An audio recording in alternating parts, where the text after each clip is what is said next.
अस्सलाम वालेकुम, आप देख रहे हैं निज़ाम टीवी। मैं हूं सबात नान। शेयर करते हैं एक अहम खबर।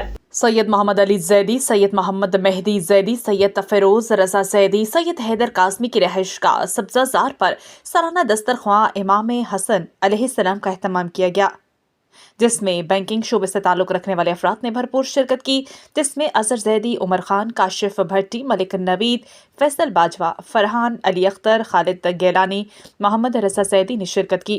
मुअज़्ज़िज़ीन इलाका, नून लीग के MNA मेहर इश्तियाक और नून लीग के चेयरमैन हाजी तारिक चौधरी असलम और सईद विर्क ने शिरकत की। शास नकवी, मीसम शाह, कासिम शाह, अब्बास शाह, इर्तज़ा जैदी और मुर्तज़ा जैदी ने शिरकत की।